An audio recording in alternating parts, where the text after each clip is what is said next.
દગ્ધાક્ષર કહેવાયું કે બળી જવાય, જો વધારે તાપ થાય તો બળવા લાગીએ. અને કૃપાનાથ અમે આપના પ્રેમમાં બળી રહ્યા છીએ. એક બીજો અર્થ પણ કર્યો કે જેમ અનાજને, ઘઉં આદિ અનાજને ખેતરમાંથી આપણે કાઢીએ ત્યારે એને આંચ પર શેકી દેતા હોઈએ છીએ, એને બાળી દેતા હોઈએ છીએ. અને એને બાળ્યા પછી તમે ગમે તેટલી સારી ફલદ્રુમ ભૂમિ હોય અને એના અંદર રોપો, તે છતાંય એની અંદર ફણગા ફૂટે નહીં. ગોપીઓ પણ એ જ કહેવા માટે કૃષ્ણને આ જય શબ્દથી, જ શબ્દથી પ્રારંભ કર્યો. એવું કહે છે, પ્રભુ અમે આપના તાપમાં એવા બળી ગયા છીએ કે હવે ગમે તેવા ભૂમિ પર અમને રોપો, તારા સિવાય હવે અમારા અંદર કોઈ પ્રકારના ફણગા ફૂટવાના નથી. હવે બસ તારા પ્રેમમાં અમે બળી ગયા છીએ, શેકાઈ ગયા છીએ, એમ કહે છે. જયતિ તે દિકમ જન્મ ના વ્રજ, જ્યારથી તારો જન્મ આ વ્રજમાં થયો છે ત્યારથી હે કૃષ્ણ બધે જ મંગલ થાય છે. આ કામદેવ આવ્યો છે તારી જોડે યુદ્ધ કરવા, 5 પ્રકારની બાણ લઈને, ઉન્માદ, તપન, શોષણ, સ્તંભન અને સંમોહન. આ 5 બાણ છે કામદેવની.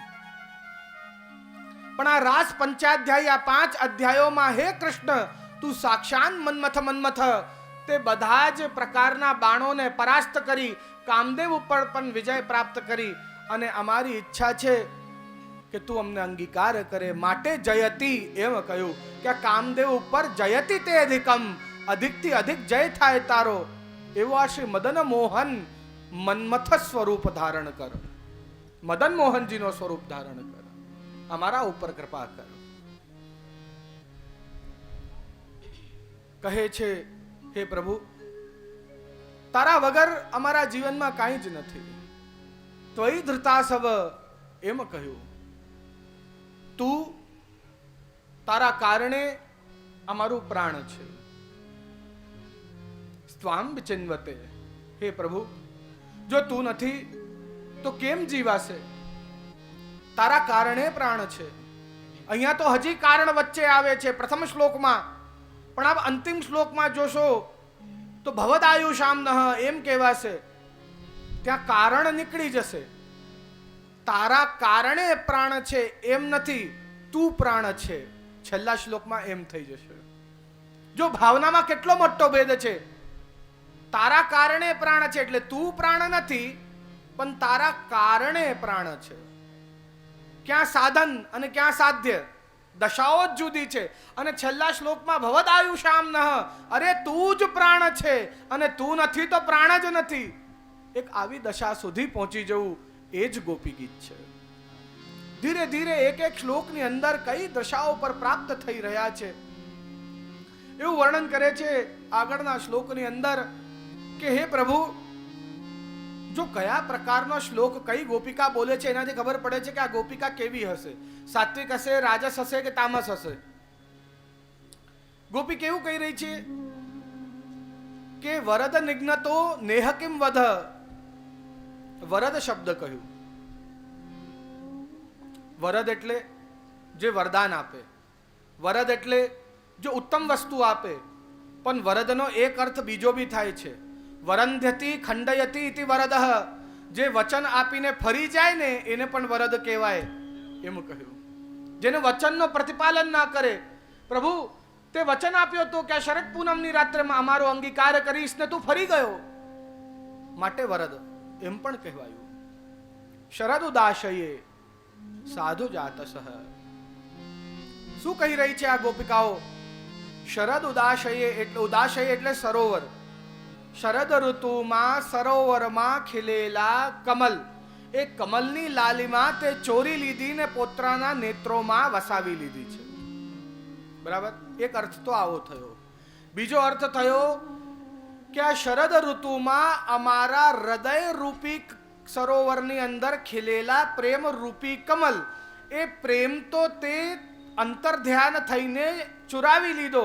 અમારા મુખ પર જે લાલિમા હતી, અમારા મુખ પર જે તેજ હતો, જે આનંદ હતો કે હવે તારી જોડે રાસ કરીશું, એ તું અંતર ધ્યાન થઈને અને એ લાલિમા ચોરી ગયો છે અમારી.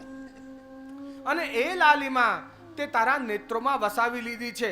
અને એ નેત્રો દ્વારા સુરતનાથ કેમ પોકારે છે? જો કોઈને લક્ષ્મી જોઈતી હોય ને તો એ લક્ષ્મીપતિ કરીને પોકારે, કોઈને મોક્ષ જોઈતું હોય ને તો એ મુકુંદ કરીને પોકારે. પણ અહીંયા ગોપીઓને શું જોઈએ છે? પ્રેમ જોઈએ છે. માટે શુદ્ધ પ્રેમ જોઈએ, એટલે સુરતિનાથ એટલે સુરતનાથ કરીને પોકારે છે. પ્રભુને પ્રેમ જોઈએ છે.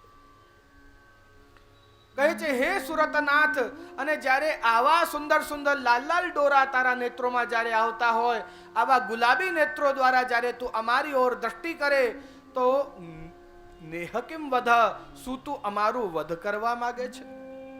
નેત્રોના બાણ ચલાવી શું વધ કરવા માંગે છે? અને એવી મારવા કાપવાની વાત તો તામસ ગોપી જ કરી શકે. જો કઈ ગોપી કયો શ્લોક બોલે છે એના ઉપરથી એ કેવી પ્રકારની ગોપી છે એ ખબર પડી જાય છે. સાત્વિક ગોપી આ શ્લોક બોલી રહી છે કે રાજસ ગોપી આ શ્લોક બોલી રહી છે કે તામસ ગોપી આ શ્લોક બોલી રહી છે, એના બોલવાના પ્રકારથી ખબર પડે છે કે કયા ભાવની ગોપી છે. નેત્રો દ્વારા વધ કરવાની વાત કરે છે. વધ 4 પ્રકારના અમૃત બતાવ્યા છે નેત્રોની અંદર. સૌથી પહેલો અમૃત બતાવ્યો હાસ્યામૃત. શ્રી હરિરાયજી વર્ણન કરે છે ભાવ ભાવનામાં. સૌથી પહેલા હાસ્યામૃતનું વર્ણન કર્યું. આ હાસ્યામૃતને ભ્રમર નયન કયા. આ ભ્રમર નયન શું કરે? રસનું હરણ કરે છે. બીજો અમૃત બતાવ્યો છે લાવણ્યામૃત. આ લાવણ્યામૃત એટલે મીન નયન. અને આ મીન નયન કેવા હોય કે કહ્યું તેજોમય દેખાય. એની આગળ કહ્યું આરણ્યામૃત. આ આરણ્યામૃત કેવા નયન આપે? તો કહ્યું કમલ નયન આપે. જેમ અરુણનો સૂર્ય, પ્રાતઃકાલનો સૂર્ય જેવી શાંતિ પ્રદાન કરે, કમલ નયન એવી જ શાંતિ પ્રદાન કરે. જ્યારે એના અંદર આપણે જોઈએ તો શાંતિ પ્રદાન કરે છે. આગળ કહ્યું ચોથો ચાંચલામૃત. આ ચાંચલામૃત કેવો છે? તો કહ્યું કે ખંજન નયન કહેવાયા. ખંજન પક્ષી કેવો હોય? એ સ્થિર ના બેસે. એક ડાળ પર એને બેસાડી દો ને તો આમ ઉછળ્યા જ કરે, આમ આમ આમ આમ આમ આમ આમ ઉછળ્યા જ, એ સ્થિર બેસે જ ના. એવો હોય ખંજન પક્ષી. અને એવા ચંચલામૃત, એ નેત્ર ચંચલ હોય. અને નેત્રોને ચંચલ કરવાની શું જરૂર છે? કારણ કે જો એક જ જીવ ઉપર નેત્ર ટકી જાય તો બધા જીવોનો ઉદ્ધાર કોણ કરે? એટલે બધા જ જીવો પર નેત્રોને ચંચલ કરીને દરેક ઉપર દ્રષ્ટિ કરે છે, જેથી બધાના ભાવ પુષ્ટ થાય. જે જેવો અધિકારી એના એવા ભાવ પુષ્ટ કરી પ્રભુ એના ઉપર નેત્રો દ્વારા કૃપા કરે. અને એ નયન ચંચલતાને પ્રદાન કરે છે. ભાવને વિશેષતાથી આપણા હૃદયની અંદર ચંચલ કરે છે. કયું નેત્રો દ્વારા કૃપા તો બતાવી, પણ માત્ર નેત્રો દ્વારા પ્રભુ કૃપા કરતા નથી. બીજી 3 પ્રકારની કૃપા કરે છે પ્રભુ. કયું કે મુખ દ્વારા કૃપા. મુખ દ્વારા કૃપા કયું? ઉચ્છિષ્ટ પહેલી કૃપા, બીજી કૃપા ચર્વિત, અને ત્રીજી કૃપા અધરામૃત. ઉચ્છિષ્ટ એટલે જૂઠણ. ઘણા બધાના એવા પ્રશ્નો હોય છે કે શું આચમન કરાવેલો જલ આપણાથી ગ્રહણ કરાય? કારણ કે તો ભગવાનનું ઉચ્છિષ્ટ છે, ત્યાગેલું છે, કોગળા કરી દીધા છે એના. તો શું આપણાથી આચમનનો જલ લેવાય? જુઓ ગોવિંદ સ્વામીનો પ્રસંગ. પક્વ ખજૂર જંબુ બદરી ફલ. આ કીર્તનની અંદર ગોવિંદ સ્વામી વર્ણન કરે છે કે શું થયું. એક વખતે ફલ વેચવા વાળી આવી. ભગવાને ઝોલી કરી. ઝોલી કરીને કહ્યું કે જો આના અંદર પાકેલા ખજૂર પધરાવ, જામુન પધરાવ, બોર પધરાવ. પણ આ બધા ફળની વિશેષતા જોઈ, આ બધામાં ઠડિયાઓ હોય. ખજૂરમાં ઠડિયા હોય, જામુનમાં ઠડિયા હોય, બોરમાં ઠડિયા હોય. આ એવા ફળ છે. ગ્વાલબાલની મંડળીઓ વચ્ચે બિરાજમાન છે પ્રભુ, અને બધા જ ગ્વાલબાલોને ફળ આપતા જાય છે, પણ ગોવિંદ સ્વામીને કંઈ આપતા નથી. એટલે ગોવિંદ સ્વામીએ કહ્યું, કૃપાનાથ મેં શું કર્યું? મારો શું વાંક? મને પણ પધરાવો. એટલે પ્રભુ પોતાના મુખમાં જે ફલ આરોગી રહ્યા હતા એમાંથી એકનો ઠડિયો કાઢ્યો અને ગોવિંદ સ્વામીને એમ ફેંકીને માર્યું ને કહ્યું, લે તું આ ખા, ઠડિયા ખાતું. એટલે ઠડિયા તો થૂકી દેવાની વસ્તુ છે, ઉચ્ચિષ્ટ કહેવાયું.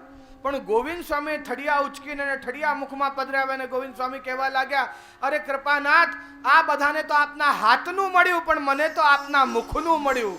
એમ કહ્યું. હા લેવાય, આચમનનો જલ પણ લેવાય, કારણ કે એના અંદર પણ પ્રભુનો અધરામૃત બિરાજમાન છે. ઉચ્છિષ્ટ પણ લેવાય, એ પણ કૃપા છે. આગળ કહ્યું ચરવિત શ્રી ગુસાઈ